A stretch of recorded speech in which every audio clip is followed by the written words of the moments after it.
What's up, everyone? Jammer here from the Jammers Wrestling Magazine Collection YouTube channel. As you know, I really don't know why I introduced myself at the beginning anymore. I mean, you guys clearly know who I am, and maybe it's just because I do it now just out of habit. Because I really don't know what else to start out each video with, so I go with that. But today, I'm doing a video on one wrestler who it's ridiculous to say he's actually retiring. He's going to be retiring early in 2024, and that is the man called Sting. So I thought I'd go through the magazines I have and pick out the best covers with Sting on it. And just surprisingly, well, it shouldn't really be surprisingly, but there's a lot, and I'm going to do my best. I think I might make this a two-parter. I don't know. It might be. We'll see how it goes. But yeah, so let's hit it off with Stinger. Man called Sting, the icon Sting. And we start off with summer of 1988 for Wrestling 88. We see Sting and Lex Luger there. It says, Lex Luger or Sting, you decide who should win the future world champion trophy. And the winner was Sting. He got the title belt first before Lex got it. So Stinger achieved the goal first and multiple times more than Lex Luger did. The Wrestler, June 88. How Sting's war with Ric Flair could make him a horseman. And it did, only it happened in I guess it was late 89. I mean, I'm trying to remember. And anyone out there who's watching this, please, if you can remember this, let me know. Did Sting become a horseman like late 89, right after Starrcade, or was it early January of 1990? Because Sting wasn't in the Horseman for long. He got kicked out in the Clash of the Champions, and that was in February 90, I believe, is when that happened. So, but when I was a kid, it felt like forever that Sting was in the Horseman for some reason. So maybe time just went differently in that era. For Inside Wrestling, July 88, we get a small shot of Sting down here, and I included this one because it says, Sting, I'm glad I haven't won the world title. Which is weird, why is Sting glad that he hasn't won the world title? Let me move this up a bit. There we go. Of course, he'd win it in 1990, and they'll be definitely seeing that coming up as time goes on with these magazines. Sports Review Wrestling, August 1988. We get Lex Luger and Sting. We won it all for Magnum TA, that being the Crockett Cup. They defeated Arn Anderson and Tully Blanchard in the finals. The year before, Dusty Rhodes and Nikita Koloff defeated Lex Luger and Tully Blanchard in the finals with Magnum TA in their corner. So Tully was 0 for 2 in the finals at the Crockett Cup. PWI, September 88, we get Supercards 88, again, Sting and Lex with the Crockett Cup, showing the photos of that on there. And Inside Wrestling, September 88, again, Sting and Lex with the Crockett Cup. So they definitely were plugging that photo, that event, for that brief period of time there on the magazines. I'm guessing the other magazines that aren't Apter style, Stanley Weston style, probably had footage of Sting and Luger as well with the Crockett Cup. PWI, October 88. It's PWI's Great American Contest win, a phone call from Sting. And I believe that did happen. I want to say in a magazine, a PWI magazine later on, the transcript of what was said in the conversation is actually written in there. So it did happen by looks of it. Sports Review Wrestling, October 88. We got a small shot of Sting up there, but it says, Sting answers your 10 most personal questions. So right now, as you can see, Sting, let's be honest, his first taste of gold was the UWF Tag Team Championship as a villain, as a heel, a bad guy. In the NWA, his first taste of any kind of championship was the Crockett Cup. He already had that 45-minute draw with Ric Flair at the Clash of the Champions in March of '88, which was a month before the Crockett Cup. So Sting is now being pushed as a main event dude, as a top guy. And for Sports Review Wrestling to kind of run a column on that, like an article, and Sting answers your 10 most personal questions, as a big deal, is showing that Sting is here to stay for sure. And we get Inside Wrestling, January '89, 10 reasons why Sting cannot defeat Barry Windham. Sting was trying to best Barry of the U.S. Championship. Then, of course, it did not happen. Sting would go on to win the World Television title from Barry's brother-in-law, Mike Rotundo. Inside Wrestling, February '89. We get down here. The Road Warriors' message to Barry Windham: leave Sting alone, he's ours to cripple. So if anyone remembers this, there was a 6-man tag match. I don't really remember on what show. It may have been Worldwide. It may have been Power Hour or Main Event. I don't know. One of those shows. But the Road Warriors attacked Sting. Sting was supposed to be a brother in paint, and it did not happen. The Road Warriors go heel, attack Sting, attack Dusty Rhodes, and then we now get a tag team feud with those 4 individuals. For the PWI, March '89, we get the year in review here, and there's Sting holding an award. The award he won was, let's take a look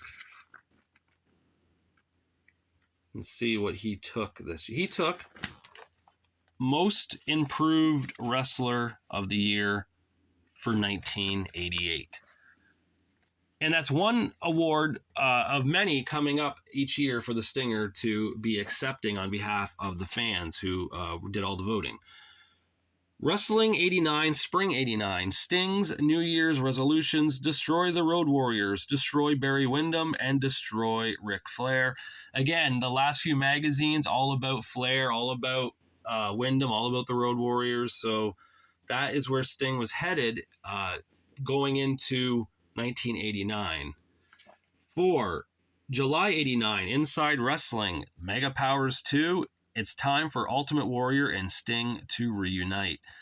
That did not happen, of course. They actually did end up tagging up on WCW Nitro in 1998 against, it was against Hulk Hogan and Bret Hart, maybe? I could be wrong, but I think that's what it was, actually. Sports Review Wrestling, July '89. There's a special at the top here that says Sting's special contest. Go ahead, paint my face. Yes, we will be seeing that in a matter of a few magazines here. Sports Review Wrestling, August '89. Lex Luger and Sting, will their friendly rivalry lead to an all-out war? And it did in '89 when Lex went heel, and again in '91/92 when Lex was heel and world champion. All right, here we go. This is Sports Review Wrestling, November '89. Sting, the fans did a number on my face. I'm guessing that is the paint. Let me take a look here inside and see if that is what the outcome was. Yeah, it was, I guess. So that's weird. Stinger without the face paint and just sunglasses on. But yeah, I always thought that was kind of funny too. It's like, if I just wear sunglasses, no one's going to know or recognize my face. So PWI, December '89, The Young and the Restless, the NWA's future is in their hands. Sting, Great Muta, Sid Vicious, and Lex Luger, all future world champions, all 4 of them, right? Lex was WCW, Sid was WCW, Sting and Muta both NWA, as well as Sting being WCW. The Wrestler, December '89, Gary Hart. Muta took the sting out of Sting. So Sting and the Great Muta, of course, had that awesome rivalry, that feud, those matches in 1989 for the television title. Very cool. just really enjoyable. Anyone who can go back and watch those matches, if you can find them, do so. They were really, really good. Next up now, we got Inside Wrestling, January 1990. Why Sting's friendship is tearing Ric Flair apart. That's right, Ric Flair now a good guy, a baby face. He is no more Four Horsemen. The Horsemen are gone. They're all over in the WWF, including J.J. Dillon. He's over there as a producer or an agent or whatnot. Arn and Tully would be the making a run for the tag titles with Demolition, and we got Barry Windham as the Widowmaker over there. So Rick was all on his own, and he needed Sting's friendship and help. The Wrestler, February 1990.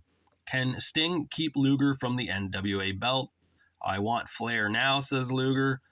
And over my dead body, says the Stinger. So Lex Luger went heel, turned his back on the fans at a Clash of the Champions. After Rick Steamboat wrestled Terry Funk, Luger attacked Steamboat, and we had a Luger-Steamboat feud for a bit before Steamboat left the company. The Wrestler, May 1990.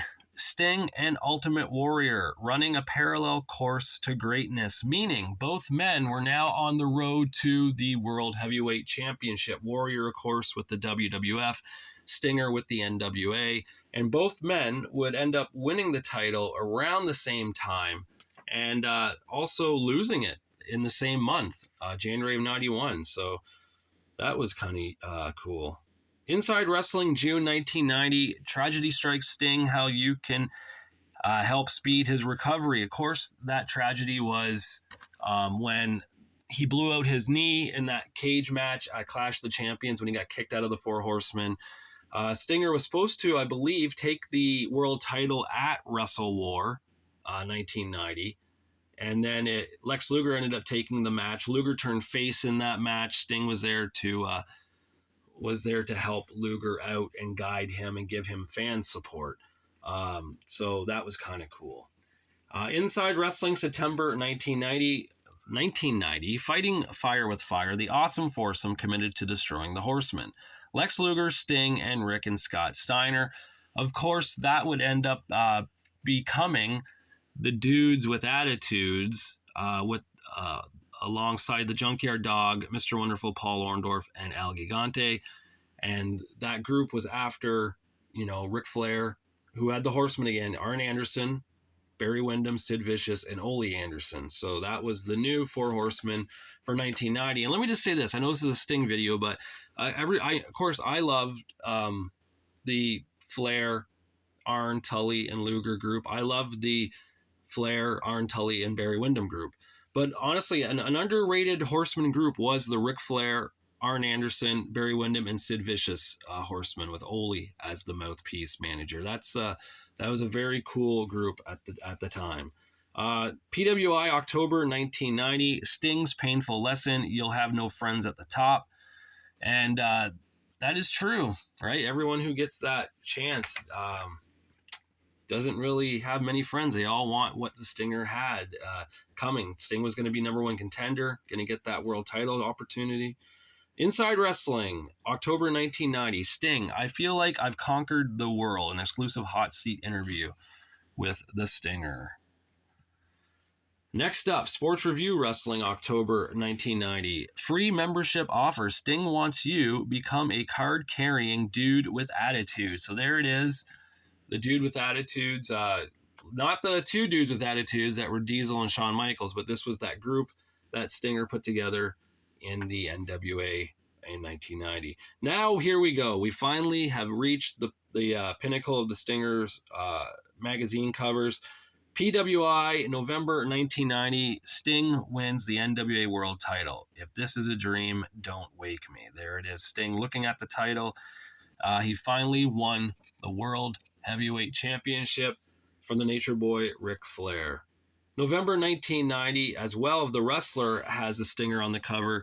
The Luger-Sting rivalry ready to explode again. That title belt should be around my waist, says Lex. Lex is my friend. He'll watch out for me, says the Stinger. And he did. Lex did not turn on Sting during that era. Lex remained a babyface. He remained U.S. champ. He feuded with the likes of Mean Mark Callis and Stan Hansen, and even Ric Flair. When Ric Flair wasn't world champion, Rick was going after Lex's U.S. title, and Lex was beating him. So Lex did not turn on the Stinger. January 91 for PWI, which is better? We got WWF or NWA, and we see how they line them up here. Hogan and Flair, of course. Kerry Von Erich and Lex Luger, of course. And the Ultimate Warrior and the Stinger. So that doesn't shock me there. Of course, that was the dream, right? The dream feud, the dream matches back then. January 91 for Sports Review Wrestling. Starrcade Battle of the Belts. Sting and Luger demand it. The fans demand it, but yes, it did not happen.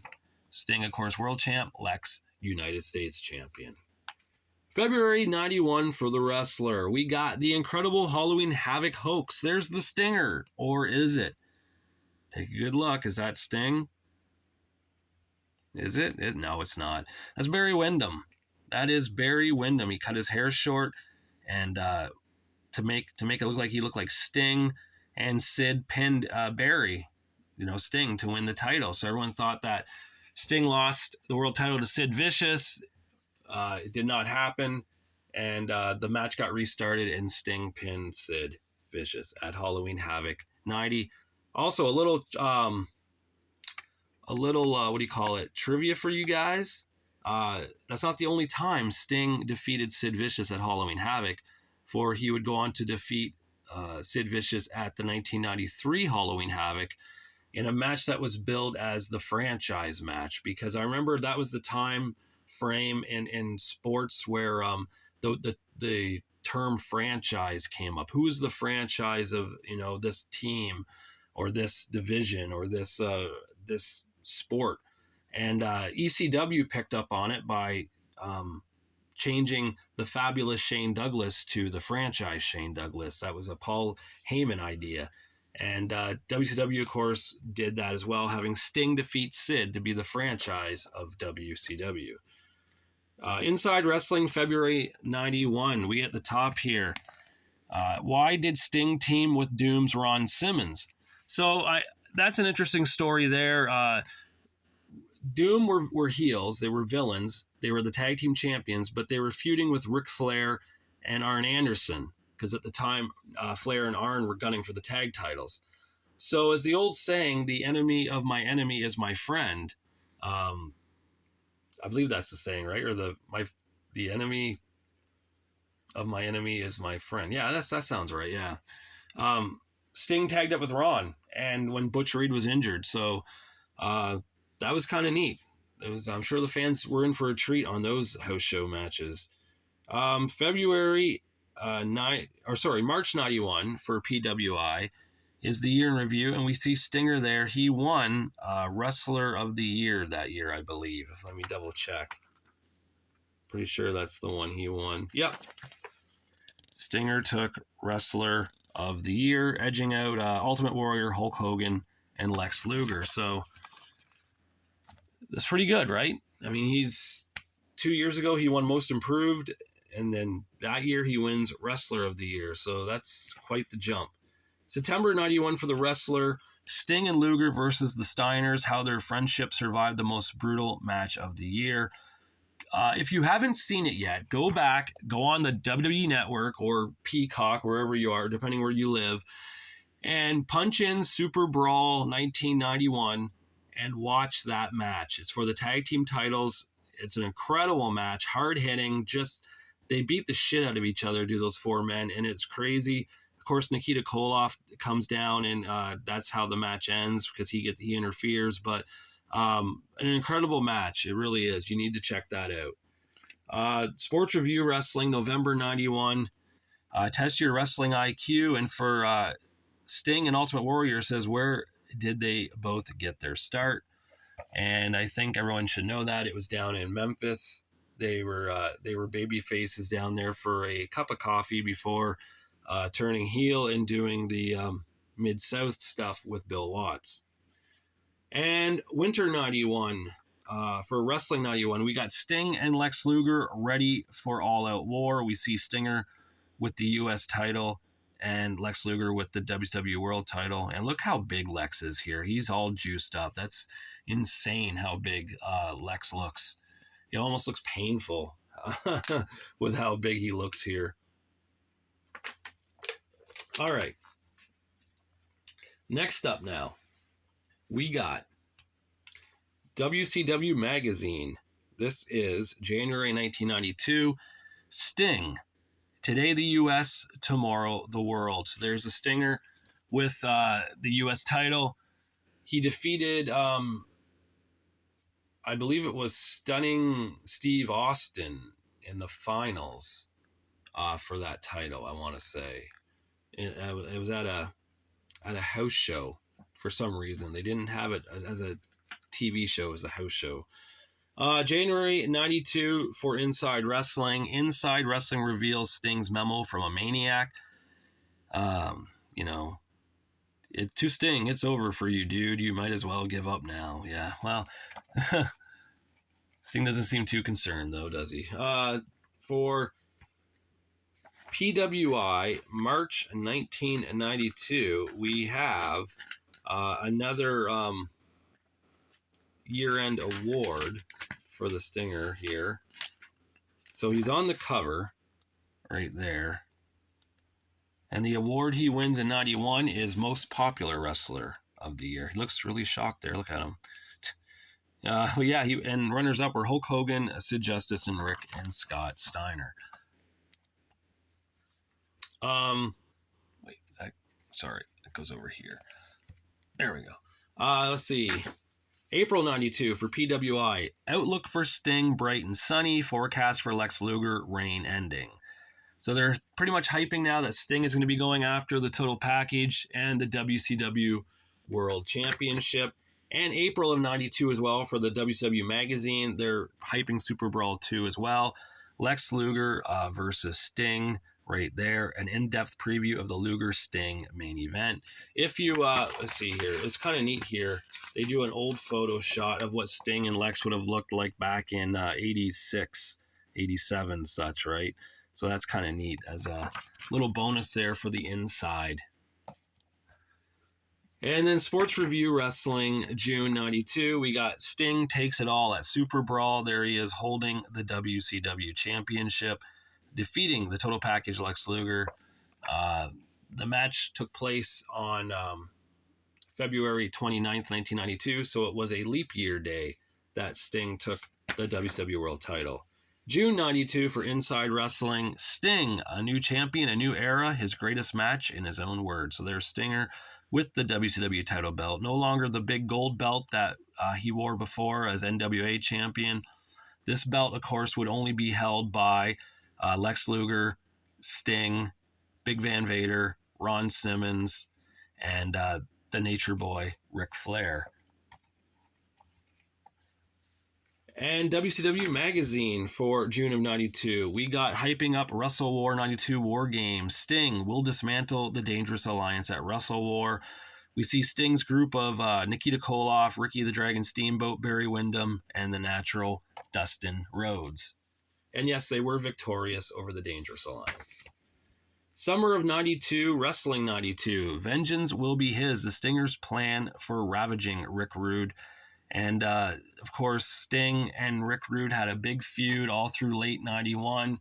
It kind of, went away for Super Brawl because Sting took the belt from Luger. Then Sting went back after Rude again.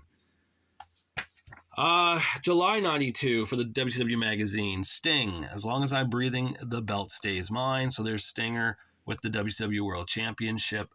WCW Magazine now hyping that Sting was victorious over Lex. Wrestle America, August 92. This is the debut issue of Wrestle America, and the Stinger made the cover there. WCW Sting, his makeup is courage and determination. So pretty cool that Sting made the cover of that first issue of the Wrestle America magazine. Pro Wrestling Illustrated, September 92. The battle of the century for the undisputed heavyweight championship of the world. We got Randy Savage versus Sting, title for title, I guess. That was the hype they were doing there. The picture of Macho Man there they used, of course, is from 1988, not the 92 version of Mach with the world title. Wrestle America, October 92. Sting's not on the cover, but he makes the back of this mag. Look at that. That's a sweet shot of him on the back there at the WCW World title. I just thought I should include this. That's a really cool looking photo of the Stinger. And this is back when Wrestle America actually had, photos like on the inside and on the outside and everything. They ended up stopping that as time went on for some reason. I guess they got lazy. I don't know why. That was kind of the bread and butter of Wrestle America, was like these awesome photos. But like everything goes away in time, right? For WCW Magazine, we get a collector's series. This is the second one, and it came out on Sting, an entire magazine on Sting. So this would be like the WWF's version of the Spotlight. They did that. They would put out. This is WCW's version of that, and of course, it's just all about the Stinger. So you get like there's a poster in here of the Stinger. Is it both sides? Oh yeah, it's just so you can take the cover off and do that. But why would you, right? That's kind of pointless. Oh well.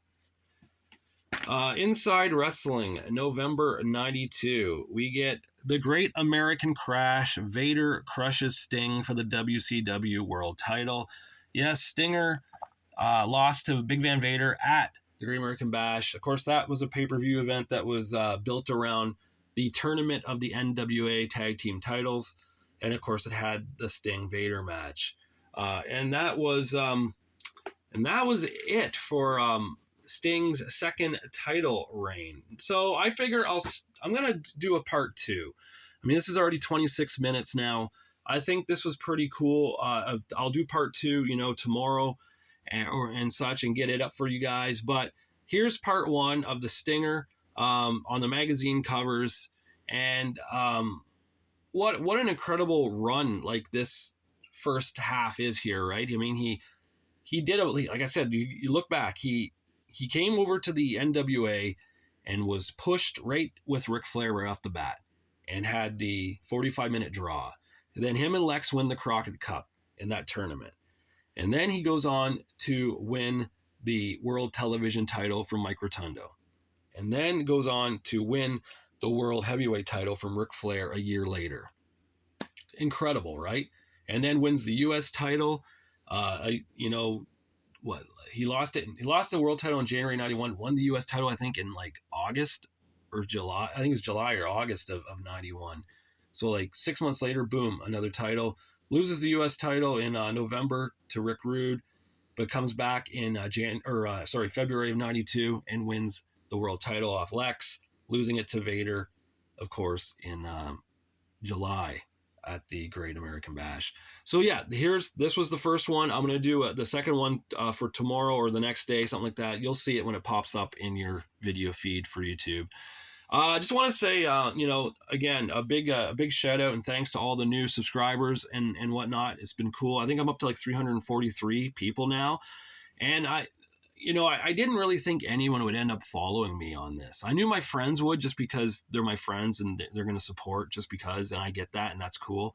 But to have like total strangers who have now like become online friends through this YouTube channel that I'm doing with these magazines is freaking amazing and really cool.